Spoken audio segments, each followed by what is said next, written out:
देखता और जानता है।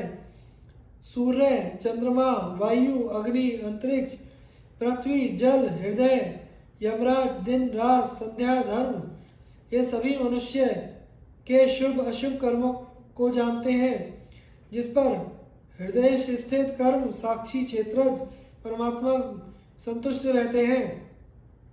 यमराज उसके पापों को स्वयं नष्ट कर देते हैं, परंतु जिस पर अंतर्यामी संतुष्ट नहीं, यमराज स्वयं उसके पापों का दंड देते हैं। जो स्वयं अपनी आत्मा का तिरस्कार करके कुछ का कुछ कर बैठता है, देवता भी उसकी सहायता नहीं करते हैं, क्योंकि वह स्वयं भी अपनी सहायता नहीं करता है। मैं स्वयं आपके पास आई हूँ, ऐसा समझकर आप मुझ पतिव्रता का तिरस्कार ना करें। देखिए, आप अपनी आदरणीय पत्नी का तिरस्कार कर रहे हैं।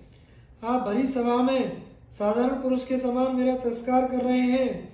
क्या मैं जंगल में रो रही हूँ? सुनाई नहीं पड़ता? मैं कह देती हूँ, यदि आप मेरी उचित याचना पर ध्यान नहीं देंगे तो आपके सिर के सैकड़ों टुकड़े हो जाएंगे।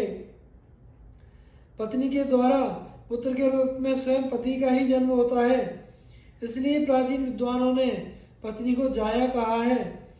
सदाचार संपन्न पुरुषों की संतान पूर्वजों को और पिता को ही तार देती है। इसी से संतान का नाम पुत्र है। पुत्र से स्वर्ग और पौत्र से उसकी अनंतता प्राप्त होती है। प्रपौत्र से बहुत सी पीढ़ियां तर जाती हैं।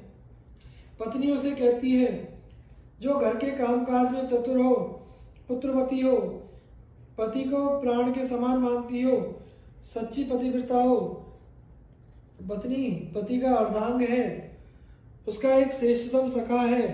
पत्नी द्वारा अर्थ, धर्म, काम की सिद्धि होती है और मोक्ष के पथ पर अग्रसर होने में उससे सहायता मिलती है। पत्नी की सहायता से ही श्रेष्ठ कर्म होते हैं और गृहस्थी बनती है, सुख मिलता है, लक्ष्मी की प्राप्ति होती है। पत्नी ही एकांत में मधुर भाषी सखा, धर्मकाय में पिता और दुख पड़ने पर माता का काम करती है। बटोइयों के लिए घोर से घोर जंगल में भी पत्नी विश्राम स्थान है। व्यवहार में लोग सपत्नी का विशेष विश्वास करते हैं। घोर विपत्ति के समय और मरने पर भी पत्नी ही अपने पति का अनुगमन करती है। पति के सुख के लिए स्त्रियां सती हो जाती हैं और स्वर्ग में पहले ही पहुंचकर पति का स्वागत करती हैं। विवाह का यही उद्देश्य है। इस लोक और परलोक में पत्नी जैसा सहायक और कौन है? पत्नी के गर्भ से उत्पन्न पुत्र दर्पण में दीख पड़ते हैं और मुख के समान हैं। भला उसे देखकर कितना आनंद होता है।